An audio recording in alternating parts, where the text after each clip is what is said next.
ದೇವರ ನಾಮಕ್ಕೆ ಸ್ತೋತ್ರವಾಗಲಿ. ಬನ್ನಿ ನಾವು ಸ್ವಲ್ಪ ಹೊತ್ತು ಸಂಜೆ ವೇಳೆಯಲ್ಲಿ ದೇವರ ವಾಕ್ಯವನ್ನು ಧ್ಯಾನ ಮಾಡುವ. Let us meditate God's word. ಪ್ರೇರೆ, ನಮ್ಮ ಜೀವಿತದಲ್ಲಿ ದ ಇಂಪಾರ್ಟೆಂಟ್ ತೀರ್ಮಾನ ಎಂಬುವಂಥದ್ದು ವೆರಿ ವೆರಿ ಇಂಪಾರ್ಟೆಂಟ್. ನಿಮ್ಮ ಡಿಸಿಷನ್ ನಿಮಗೆ ಟ್ರ್ಯಾಕಲ್ಲಿ ಇಡುತ್ತದೆ. Praise God. ನಿಮ್ಮ ಹತ್ರ ತೀರ್ಮಾನ ಇದೆ ಅಂತ ಹೇಳಿದರೆ ಪವಿತ್ರಾತ್ಮನು ನಿಮ್ಮನ್ನು ನಡೆಸ್ತಾನೆ, ಎಚ್ಚರಿಸ್ತಾನೆ, ನಿಮ್ಮನ್ನು ಸಾಮರ್ಥ್ಯಗೊಳಿಸ್ತಾನೆ. ತೀರ್ಮಾನ ಇಲ್ಲದ ಜೀವಿತ ಅದು ಕ್ರಮವಿಲ್ಲದ ಜೀವಿತವಾಗಿದೆ. No discipline. ಅಪೊಸ್ತಲ ಪೌಲ್ ಆತನು ಹೇಳ್ತಾನೆ, 1 Corinthians 2 chapter 1 and 2 verse. ಅಪೊಸ್ತಲ ಪೌಲನು ಇಲ್ಲಿ ಮಾತಾಡುತ್ತಾನೆ. 1 Corinthians 2 chapter 1 verse. ಸಹೋದರರೇ, ನಾನಂತೂ ದೇವರು ಹೇಳಿಕೊಟ್ಟ ಮಾತನ್ನು ತಿಳಿಸುವನಾಗಿ ನಿಮ್ಮ ಬಳಿಗೆ ಬಂದಾಗ ವಾಕ್ಚಾತುರ್ಯದಿಂದಾಗಲಿ ಜ್ಞಾನ ಭಂಡಾರದಿಂದಾಗಲಿ ಬರಲಿಲ್ಲ. See? And I, brethren, when I came to you, did not come with excellency of speech or of wisdom, declaring to you the testimony of God. Vakchaturya, excellency of speech, ಅಂದರೆ ಡಿಫ್ರೆಂಟ್ ಆಕ್ಸೆಂಟ್ ಅದರಲ್ಲಿ ಇರಲಿ, good rhyming word ಅಂಥದ್ರಲ್ಲಿ ನಾನು ಬರಲಿಲ್ಲ. ಯಾಕಂದರೆ he was educated person. ಅಪೊಸ್ತಲ Paul ಆತನು educated ವ್ಯಕ್ತಿ. ಗಮಾಲ್ಯನ ಪಾದ ಸನ್ನಿಧಾನದಲ್ಲಿ ಒಬ್ಬ ವ್ಯಕ್ತಿ, ಆತನು ಕಲಿತ ವ್ಯಕ್ತಿ. ಈಗದ ಲೆಕ್ಕದಲ್ಲಿ PhD, ಹೈಲಿ ಎಜುಕೇಟೆಡ್. ಆ ವ್ಯಕ್ತಿಗೆ ಯಾರು ಕೂಡ ಹಳೆ ಒಡಂಬಡಿಕೆಯನ್ನು ಅಷ್ಟು ಈಸಿಯಾಗಿ ತರ್ಕ ಮಾಡಲಿಕ್ಕೆ ಆಗುವುದಿಲ್ಲ. ಅವನು ಪರಿಣತ ವ್ಯಕ್ತಿಯಾಗಿದ್ದ. ಇಲ್ಲಿ ಆತನು ತನ್ನ ಒಂದು ದರ್ಶನವನ್ನು ಆತನು ಮಾತಾಡುತ್ತಾನೆ. ಸಹೋದರರೇ, ನಾನಂತೂ ದೇವರು ಹೇಳಿಕೊಟ್ಟ ಮಾತನ್ನು ತಿಳಿಸುವನಾಗಿ ನಿಮ್ಮ ಬಳಿಗೆ ಬಂದಾಗ ವಾಕ್ಚಾತುರ್ಯದಿಂದಾಗಲಿ ಜ್ಞಾನ ಭಂಡಾರದಿಂದಾಗಲಿ ಬರಲಿಲ್ಲ. ಓಕೆ, ನೆಕ್ಸ್ಟ್ 2 verse ಹೇಳ್ತದೆ, ನಾನು ಶಿಲುಬೆಗೆ ಹಾಕಲ್ಪಟ್ಟವನಾದ ಯೇಸು ಕ್ರಿಸ್ತನನ್ನೇ ಹೊರತು ಬೇರೆ ಯಾವುದನ್ನು ತಿಳಿಯದವನಾಗಿ ನಿಮ್ಮಲ್ಲಿ ಇರುವೆನೆಂದು ತೀರ್ಮಾನಿಸಿಕೊಂಡೆ. Praise God.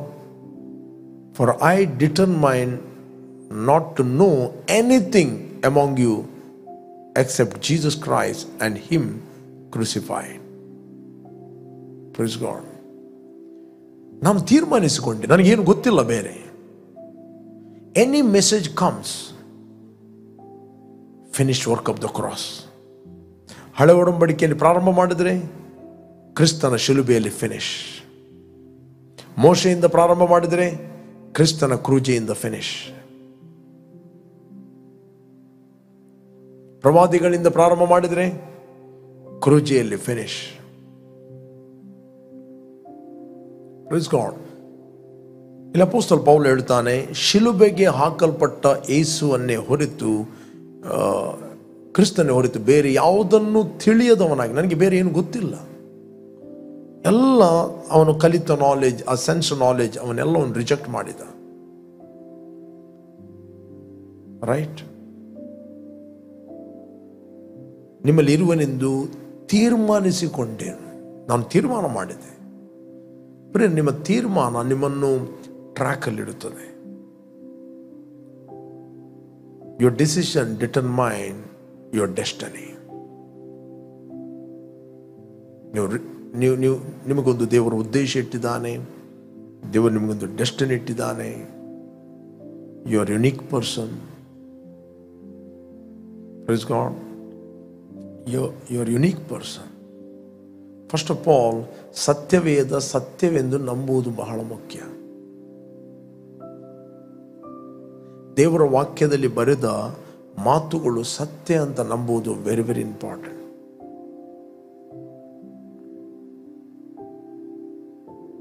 ಯೇಸು ಸ್ವಾಮಿ, ಪುನರುತ್ಥಾನಾದ ಯೇಸು ಸ್ವಾಮಿ ನಾವು ನೋಡ್ತೇವೆ, ಆತನು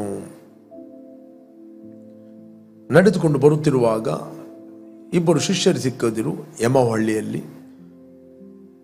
ಅವರ ಒಳ್ಳೆಯ ಸ್ಪೀಚನ್ನು, ಅವರು ಮಾತಾಡುವುದನ್ನು ಒಳ್ಳೆಯ ಯೇಸು ಸ್ವಾಮಿ ಕೇಳಿದ. ನಾವು ನೋಡ್ತೀವಿ 24ನೇ 20ನೇ ವಚನದಲ್ಲಿ ನಾವು ಓದಿದ್ರೆ ನಮಗೆ ಸಿಗ್ತದೆ. ಲೂಕ್ 24:20.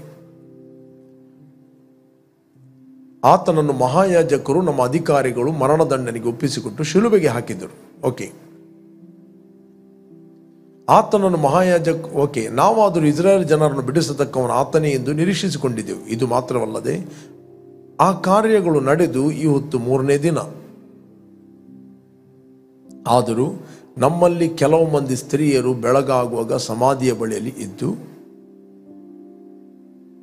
ಆತನ ದೇಹವನ್ನು ಕಾಣದೆ ಅಲ್ಲಿಂದ ಬಂದು ತಮಗೆ ದೇವದೂತರ ದರ್ಶನವಾಯಿತೆಂತಲೂ ಆತನು ಬದುಕುತ್ತಾನೆಂದು ಅವರು ಹೇಳಿದರೆಂತಲೂ ತಿಳಿಸಿ ನಮಗೆ ಅತ್ಯಾಶ್ಚರ್ಯವನ್ನುಂಟು ಮಾಡಿದರು. ಇದು ಯೇಸುವಿನ ಹತ್ರ ಅವರು ಹೇಳ್ತಾರೆ.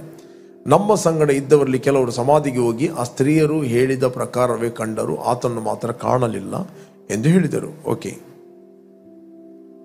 ಆತನವರಿಗೆಲ್ಲ ಬುದ್ಧಿ ಇಲ್ಲದವರೇ. Then he said to them, O foolish ones, and slow up heart to believe in all that the prophets have spoken. ಆತನವರಿಗೆಲ್ಲ ಬುದ್ಧಿ ಇಲ್ಲದವರೇ, ಪ್ರವಾದಿಗಳು ಹೇಳಿದ್ದೆಲ್ಲವನ್ನು ನಂಬುವುದರಲ್ಲಿ ಮಂದ ಹೃದಯರೇ.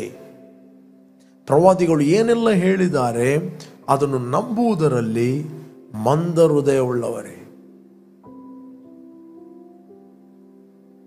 ಓಕೆ, ಪ್ರವಾದಿಗಳು ಹೇಳಿದೆಲ್ಲವನ್ನು ನಂಬುವುದರಲ್ಲಿ ಮಂದ ಹೃದಯವುಳ್ಳವರೇ. ಇದು ಯೇಸು ಸ್ವಾಮಿ ಸ್ವತಃ ಅವರಿಗೆ ಹೇಳಿದ. ಕೆಲವರಿಗೆ ತುಂಬ ಕನ್ಫ್ಯೂಷನ್ಗಳಿರ್ತವೆ. ಓಕೆ, 26ನೇ ವಚನ. ಕ್ರಿಸ್ತನು ಇಂಥ ಶ್ರಮೆಗಳನ್ನು ಅನುಭವಿಸಿ ತನ್ನ ಮಹಾಪದವಿಗೆ ಸೇರುವುದು ಅಗತ್ಯವಾಗಿತ್ತಲ್ಲವೇ ಎಂದು ಹೇಳಿ. ಓಕೆ, ಮೋಶೆಯು ಮತ್ತು ಎಲ್ಲ ಪ್ರವಾದಿಗಳ ಗ್ರಂಥಗಳು ಮೊದಲುಗೊಂಡು ಸಮಸ್ತ ಗ್ರಂಥಗಳಲ್ಲಿ ತನ್ನ ವಿಷಯವಾಗಿರುವ ಸೂಚನೆಗಳನ್ನು ಅವರಿಗೆ ವಿವರಿಸ್ತನು. ಮೋಶೆಯ ಗ್ರಂಥ ಅಂತ ಹೇಳಿದರೆ ಅದು 5 ಅಧ್ಯಾಯಗಳು. ಮೋಶೆಯ ಗ್ರಂಥ ಅಂತ ಹೇಳಿದರೆ 5 ಅಧ್ಯಾಯಗಳು. ಆದಿಕಾಂಡ, ವಿಮೋಚನ ಕಾಂಡ, ಯಾಜಕ ಕಾಂಡ, ಅರಣ್ಯಕಾಂಡ ಮತ್ತು ಧರ್ಮೋಪದೇಶ ಕಾಂಡ, ಡಿಟ್ರಾನಮಿ ಅಂತ ಹೇಳ್ತಾರೆ. Genesis, Exodus, Leviticus, Numbers, okay, and Deuteronomy. ಈ 5 ಅಧ್ಯಾಯಗಳು ಈ ಕ್ರಿಯೇಷನ್ನ ಸ್ಟೋರಿ, ಕ್ರಿಯೇಷನ್ನಲ್ಲಿ ಏನಾಯಿತು, ಹೇಗೆ ದೇವರು ನೋಹನ ಕಾಲದಲ್ಲಿ ಪ್ರಳಯ ಬಂತು, ಹೇಗೆ ಅವರು 11ನೇದಲ್ಲಿ ಬಾಬೆಲ್ ಟವರ್ನು ಕಟ್ಟಿದ್ರು, ಹೇಗೆ ದೇವರು ಅಲ್ಲಿಂದ ಅಬ್ರಾಹ್ಮನನ್ನು ಕರೆದನು, ಹೇಗೆ ದೇವರು ಈಜಾಕನನ್ನು ಕೊಟ್ಟನು, ಹೇಗೆ ಯಾಕೋಬ ಮತ್ತು ಎಸಾವ ಹುಟ್ಟಿದರು ಈಜಾಕನಿಗೆ, ಹೇಗೆ ಯಾಕೋಬನು ಐಗುಪ್ತ ದೇಶಕ್ಕೆ ಹೋದನು. ಓಕೆ, ಈ ಜನಸಿಸ್ ನಾವು ನೋಡ್ತೇವೆ. ಈ ಸ್ಟೋರಿ ಆದಿಕಾಂಡದ ಸ್ಟೋರಿ ಅವರು ಎಲ್ಲಿ ಒಂದು ಕಲೆಕ್ಟ್ ಮಾಡಿ ಬರೆದದಲ್ಲ. ಈ 5 ಅಧ್ಯಾಯಗಳನ್ನು ಮೋಶೆ ದೇವರ ಸನ್ನಿಧಾನದಲ್ಲಿ ಇದ್ದಾಗ ದೇವರೇ ಸ್ವತಃ ಬರೆದು ಕೊಟ್ಟದ್ದು. ಇಲ್ಲದೆ ಯಾರಿಗೂ ಗೊತ್ತಿಲ್ಲ ಈ ಕ್ರಿಯೇಷನ್ ಸ್ಟೋರಿ. ಅವ್ರು ಎಲ್ಲೆಲ್ಲಿಂದ ಕಲೆಕ್ಟ್ ಮಾಡಿದ್ದಲ್ಲ, ಆರ್ಕಿಯಾಲಜಿ ಅವರಿಂದ ಕಲೆಕ್ಟ್ ಮಾಡಿದ್ದಲ್ಲ. ಇದು ದೇವರು ಯಾವ ಸೈತಾನನ್ನು ಕೂಡ ಮೋಸ ಮಾಡಬಾರದು ಅಂತ ಹೇಳಿಕೊಂಡು ದೇವರ ಸನ್ನಿಧಾನದಲ್ಲಿ ಈವನ್ 10 ಆಜ್ಞೆಗಳನ್ನು ದೇವರು ಕೈಯಲ್ಲಿ ಬರೆದು ಕೊಟ್ಟದ್ದು ಟು ಟ್ಯಾಬ್ಲೆಟ್ಸ್. ಅದಕ್ಕೆ ದೇವರು ಹೇಳಿದ, ನೆಕ್ಸ್ಟ್ ನಿಮಗೆ ಯಾರೇ ಪ್ರವಾದಿ ಬರಲಿ, ಏನೇ ಪ್ರಾಫೆಸಿ ಬರಲಿ, ಈ ಪುಸ್ತಕದ ಆಧಾರದ ಮೇಲೆ ಬರಬೇಕು. ಅದಕ್ಕೆ ಜೋಶುವನಿಗೆ ದೇವರು ಹೇಳಿದರು, ದೇವರು ಜೋಶುವನಿಗೆ ಹೇಳಲಿಲ್ಲ ನಾನು ನಿನಗೆ ದರ್ಶನ ಕೊಡ್ತೇನೆ, ವಿಸಿಟೇಷನ್ ಕೊಡ್ತೇನೆ, ಏನು ಹೇಳಲಿಲ್ಲ, ಮುಗಿಯಿತು. ನನ್ನ ಸೇವಕನಾದ ಮೋಶೆ ಸತ್ತ, ನೀನು ಹೇಳು, ಈ ಧರ್ಮಶಾಸ್ತ್ರದಲ್ಲಿ ಹೇಳಿರುವ ಪ್ರತಿಯೊಂದು ಮಾತು ನಿನ್ನ ಬಾಯಲ್ಲಿ ತಪ್ಪದಿರಲಿ, ಅದನ್ನು ಹಗಲಿರುಳು ಧ್ಯಾನ ಮಾಡು, ಅದನ್ನು ಬಿಟ್ಟು ಎಡಕ್ಕಾಗಲಿ ಬಲಕ್ಕಾಗಲಿ ಹೋಗಬೇಡ, ಎಲ್ಲಿ ಹೋದರೂ ನೀನು ಸಫಲನಾಗುವಿ. ಅದರ ಆಧಾರದ ಮೇಲೆ ನಿನಗೆ ಏನು ವಿಷನ್ ಬರ್ತದೆ, ಅದರ ಆಧಾರದ ಮೇಲೆ ಏನು ನಿನಗೆ ಕನಸು ಬರ್ತದೆ ತೆಗೆದುಕೋ. ಮತ್ತು ಅದರ ನಂತರ ಏನೇ ಪ್ರಾಫಿಟ್ ಬಂದರೂ ಕೂಡ, ಅವ್ರು ಏನೇ ಪ್ರವಾದನೆ ಮಾಡಿದರೂ ಕೂಡ ನಾವು ನೋಡ್ತೇವೆ ಈ 5 ಪುಸ್ತಕದ ಮೇಲೆ, ಮೋಶೆಯ ಗ್ರಂಥ ಅಂತ ಹೇಳ್ತಾರೆ ಅದಕ್ಕೆ, ಓಕೆ, 5 ಅಧ್ಯಾಯಗಳು. ಅದರ ಆಧಾರದ ಮೇಲೆ ಅವರಿಗೆ ಕನಸು. ಇವತ್ತು ಕೆಲವರು ದೇವರ ವಾಕ್ಯವನ್ನೇ ಓದುವುದಿಲ್ಲ, ಅವರ ಕನಸು ಬೀಳ್ತದೆ. ಅವರ ಕನಸು ಹೇಗೆ ನಂಬುವುದು? ಫಸ್ಟ್ ನನಗೆ ಅದು ವಿಸಿಟೇಷನ್ ಆಯಿತು, ಡ್ರೀಮ್ ಬಿತ್ತು. ಏನು ಆಧಾರ ನಿನ್ನ ಡ್ರೀಮಿಗೆ, ನಿನ್ನ ವಿಷನಿಗೆ? ಏನು ಆಧಾರ? ಕೆಲವೊಮ್ಮೆ ಕೆಲವರು ಕಲ್ಪನೆ ಮಾಡ್ತಾ ಇರ್ತಾರೆ, ಅದೇ ಅವರಿಗೆ ವಿಷನ್ ಕಾಣುತ್ತದೆ. ರೈಟ್? ನಮ್ಮ ಏನೇ ಮೈಂಡನ್ನು ನಾವು ಗಾರ್ಡ್ ಮಾಡಬೇಕು ಯಾವುದರಲ್ಲಿ ಅಂತ ಹೇಳಿದ್ರೆ, ದೇವರ ವಾಕ್ಯದಲ್ಲಿ. ದೇವರ ವಾಕ್ಯ ಇಲ್ಲ ಅಂತ ಹೇಳಿದ್ರೆ ನಿನ್ನ ಮೈಂಡಿಗೆ ಬರುವ ಥಾಟ್ಸ್ಗಳನ್ನು ನೀನು ರೆಸಿಸ್ಟ್ ಮಾಡಲಿಕ್ಕೆ ಆಗುವುದಿಲ್ಲ. ನಿನ್ನ ಮೈಂಡಿಗೆ ಬರುವಂಥ ಆಲೋಚನೆಗಳನ್ನು ನೀನು ಎದುರಿಸಬೇಕಂದ್ರೆ ನಿನ್ನ ಹತ್ರ ವಾಕ್ಯ ಇರಬೇಕು. ಆ ವಾಕ್ಯ ಸತ್ಯ ಎಂದು ನೀನು ನಂಬಬೇಕು.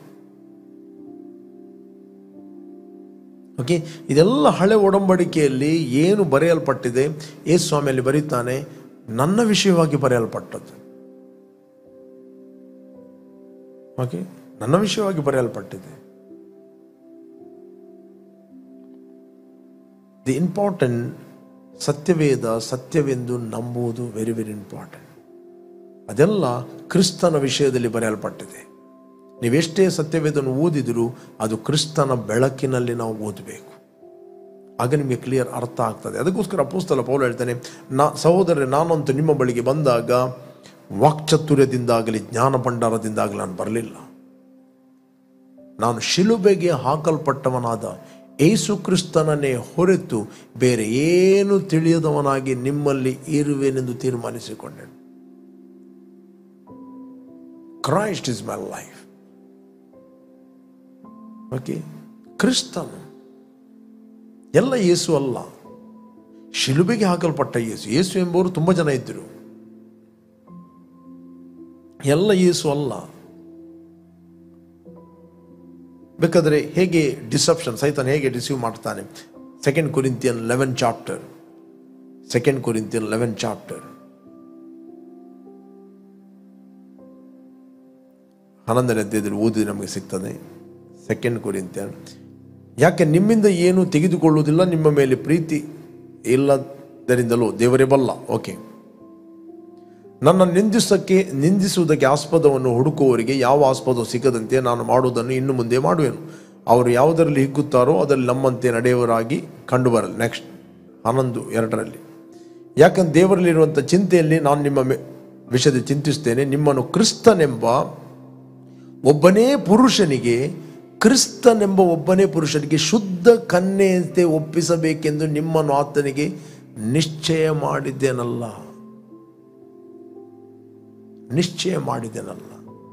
ಬಿಟ್ರೋತ್ ಅಂತ ಹೇಳ್ತಾರೆ. ಬಾರ್ನ್ ಅಗೇನ್ ಆದ ವ್ಯಕ್ತಿ, ಆತನು ಕ್ರಿಸ್ತನೊಟ್ಟಿಗೆ ಏನಾಗಿದ್ದಾನೆ ಅಂತ ಹೇಳಿದರೆ ಆತನಿಗೆ ಎಂಗೇಜ್ಮೆಂಟ್ ಆಗಿದೆ. ಬಿಟ್ರೋತ್, ಶುದ್ಧ ಕನ್ಯೆಯಂತೆ.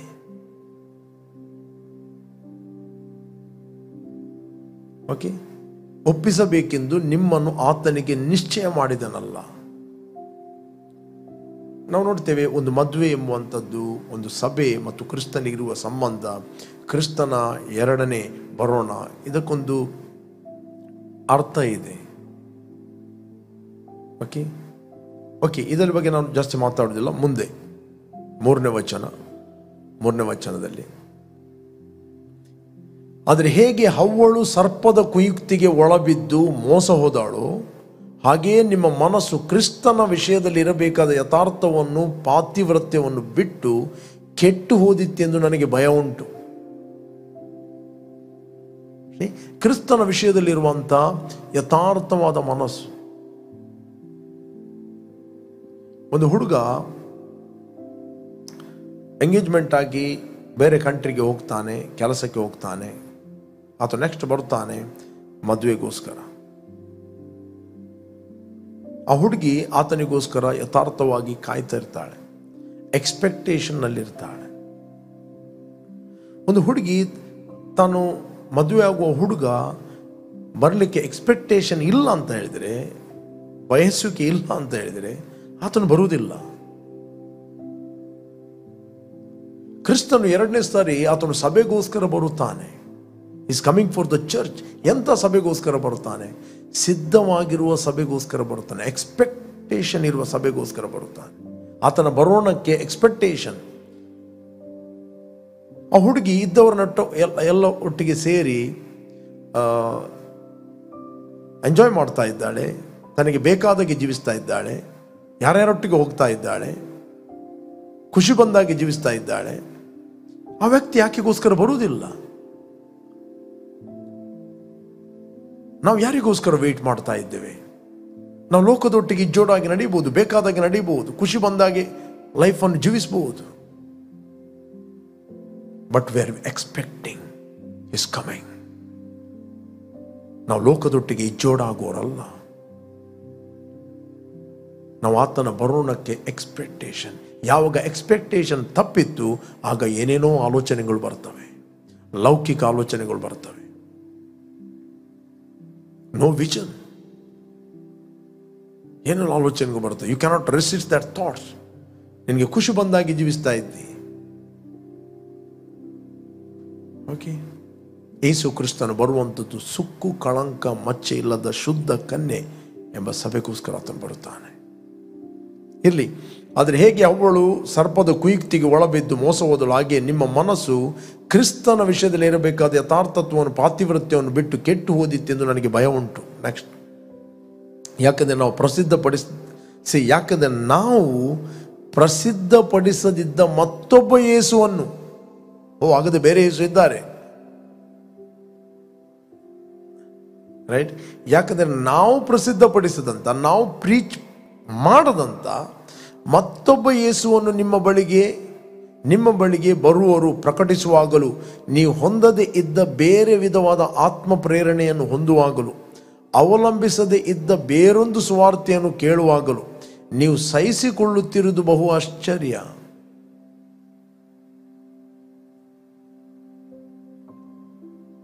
ನೀವು ಪವಿತ್ರಾತ್ಮನನ್ನು ಹೊಂದುವುದು ಯಾವಾಗ ಅಂತ ಹೇಳಿದ್ರೆ, ಶಿಲುಬೆಗೆ ಹಾಕಲ್ಪಟ್ಟ ಯೇಸುವನ್ನು ನೀವು ನಂಬಿದಾಗ.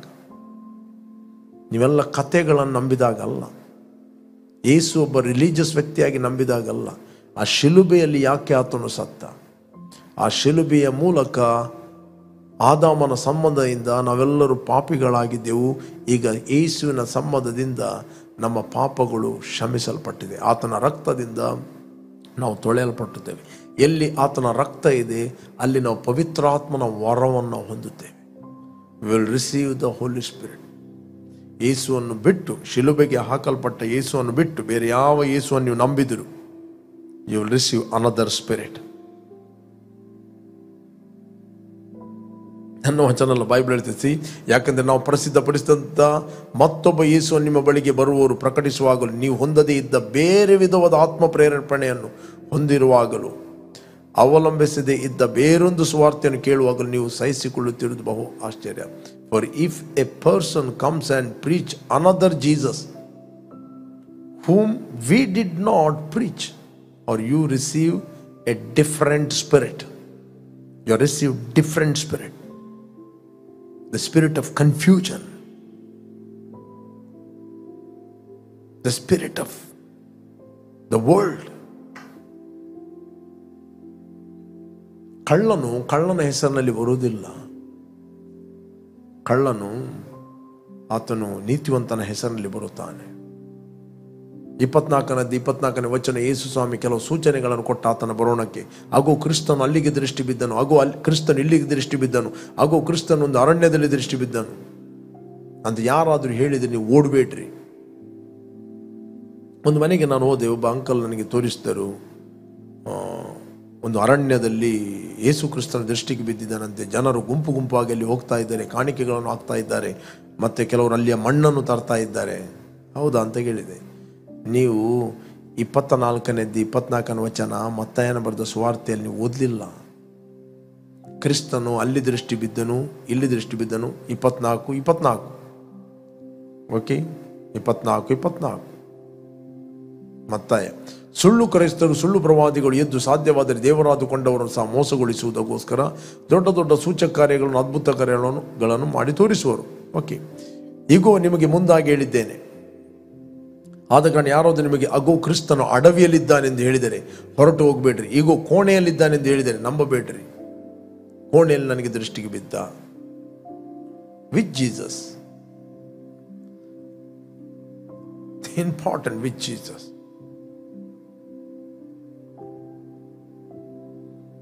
ಎಲ್ಲ ವಿಸಿಟೇಷನ್ಗಳು ನಂಬಲಿಕ್ಕೆ ಆಗುವುದಿಲ್ಲ. There are familiar spirits. ಆ ಜನರನ್ನು ಮೋಸಗೊಳಿಸ್ತವೆ. ಡಿಸೆಪ್ಷನ್. ಅದಕ್ಕೋಸ್ಕರ ದೇವರು ಹೇಳಿದ, ಈ ಪುಸ್ತಕದಲ್ಲಿ ಬರೆದನ್ನು ಬಿಟ್ಟು ಎಡಕ್ಕಾಗಲಿ ಬಲಕ್ಕಾಗಲಿ ಹೋಗಬೇಡ.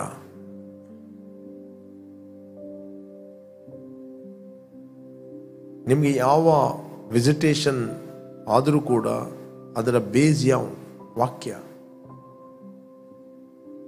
Word is very very important. Price God. ನಿಮ್ಮ ಲ್ಯಾಂಡಿಗೆ ಯಾರಾದರೂ ಹೇಳಿದರೆ ಅದು ನಿಮ್ಮ ಲ್ಯಾಂಡ್ ಅಲ್ಲ ಅಂತ ಹೇಳಿದರೆ ನೀವು ಇಮಿಡಿಯೇಟ್ಲಿ ಗಲಿಬಿಲಿ ಆಗುವುದಿಲ್ಲ. ಯಾಕಂದರೆ ಡಾಕ್ಯುಮೆಂಟ್ ನಿಮ್ಮ ಕೈಯಲ್ಲಿ ಇದೆ. ಆಧಾರ ಏನು? ಡಾಕ್ಯುಮೆಂಟ್. ಅದೇ ರೀತಿ ನಾವು ನಂಬಿಕೆಗೊಂದು ಆಧಾರ ಇದೆ. ಆಧಾರ ಇಲ್ಲದ ಸುದ್ದಿಗಳನ್ನು ಹಬ್ಬಿಸಬೇಡ್ರಿ ಅಂತ ಬೈಬಲ್ ಹೇಳ್ತದೆ. ನಮಗೆ ಆಧಾರ ದೇವರ ವಾಕ್ಯ.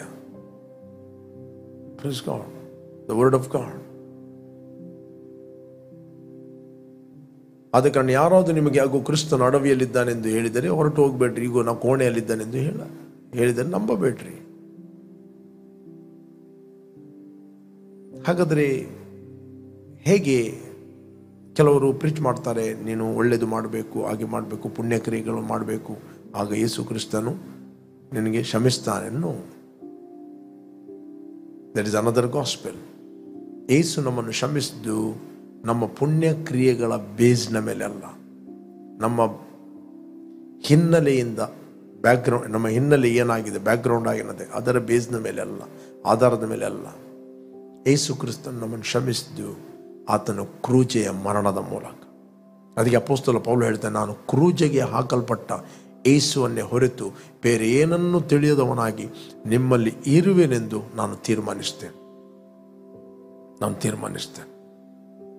ಪ್ರೇರೆ, ನಿಮ್ಮ ತೀರ್ಮಾನ ಕೂಡ ಅದೇ ಆಗಿರಲಿ. What ever the message comes from the cross. ಆತನ ಕ್ರೂಜೆ, ಆತನ ಹೂಣಲ್ಪಡುವಿಕೆ, ಆತನ ಪುನರುತ್ಥಾನ, ಈ ಮೂರು ವಿಷಯಗಳು ವೆರಿ ವೆರಿ ಇಂಪಾರ್ಟೆಂಟ್. ಆ ಕ್ರೂಜೆಯ ಮೂಲಕ ನಾನು ಪಾಪದ ಪಾಲಿಗೆ ಕ್ರಿಸ್ತನಲ್ಲಿ ಸತ್ತಿದ್ದೇನೆ. ಆ ಕ್ರೂಜೆಯ ಮೂಲಕ ನನ್ನ ಹಳೆಯ ಮನುಷ್ಯನು ಹೂಣಲ್ಪಟ್ಟಿದ್ದಾನೆ. ಆ ಕ್ರೂಜೆಯ ಮೂಲಕ ನಾನು ಕ್ರಿಸ್ತನಲ್ಲಿ ಎದ್ದು ಬಂದಿದ್ದೇನೆ. ಓಕೆ, ನಾನು ಹೊಸಬನಾಗಿ ನಡೆಯುವನಾಗಿದ್ದೇನೆ. ಫ್ರೆಂಡ್, ನಾನು ನಿಮ್ಗೆ ಎನ್ಕರೇಜ್ ಮಾಡ್ತೇನೆ, ನೀವು ಯಾರಾದರೂ ಫಸ್ಟ್ ಟೈಮ್ ವೀಕ್ಷಿಸ್ತಾ ಇದ್ದೀರಿ, ಯೇಸು ನಿಮ್ಮ ರಕ್ಷಕನ ಒಡೆಯನೆಂದು ನೀವು ಅಂಗೀಕಾರ ಮಾಡದಿದ್ದರೆ, this the right time. Call Jesus in your heart. ನಿಮ್ಮ ಹೃದಯದಲ್ಲಿ ಕರೆಯಿರಿ. Then you will receive the gift of the Holy Spirit. ಪವಿತ್ರಾತ್ಮನ ದಾನವನ್ನು ನೀವು ಹೊಂದುತ್ತೀರಿ. Thank you Lord, thank you Father. ತಂದೆ, ಭೂಮಿ ಆಕಾಶಗಳನ್ನು ಉಂಟು ಮಾಡಿದ ಸರ್ವಶಕ್ತನಾದ ತಂದೆ ನೀನಾಗಿದ್ದಿ. ನೀನು ನಮ್ಮ ಮೇಲೆ ಎಷ್ಟೋ ಪ್ರೀತಿಯನ್ನು ಮಾಡಿ ನಿನ್ನ ಒಬ್ಬನೇ ಮಗನಾದ ಯೇಸುವನ್ನು ನಮಗೋಸ್ಕರ ನೀನು ಕಳಿಸ್ತಿ. ಆತನು ಸುರಿಸಿದ ರಕ್ತದ ಮೂಲಕ ನಮ್ಮ ಅಪರಾಧಗಳು ಪರಿಹಾರವಾಗಿ ನಮಗೆ ಬಿಡುಗಡೆ ಆಯಿತು. ನಾವು ಮರಣದಿಂದ ಪಾರಾಗಿ ಕ್ರಿಸ್ತನಲ್ಲಿ ನಾವು ಜೀವಕ್ಕೆ ಸೇರಿದ್ದೇವೆ. ನೀನು ಸುರಿಸಿದ ರಕ್ತದ ಮೂಲಕ ನಮ್ಮ ಅಪರಾಧಗಳು ಪರಿಹಾರವಾಗಿ ನಮಗೆ ಬಿಡುಗಡೆ ಆಯಿತು. ನಾವು ನಿನ್ನಲ್ಲಿ ಇದ್ದೇವೆ, ನಿನ್ನಲ್ಲಿ ಜೀವಿಸ್ತೇವೆ, ನಿನ್ನಲ್ಲಿ ಚಲಿಸ್ತೇವೆ. ನಾವು ಶಿಲುಬೆಗೆ ಹಾಕಲ್ಪಟ್ಟನಾದ ಯೇಸುವನ್ನು ಹೊರತು ಬೇರೆ ಏನನ್ನು ತಿಳಿಯದವರಾಗಿ ಇರುವೆರೆಂದು ನಾವು ತೀರ್ಮಾನಿಸ್ತೇವೆ. Any knowledge against the cross we reject in the name of Jesus. In Jesus' name, amen, amen, amen.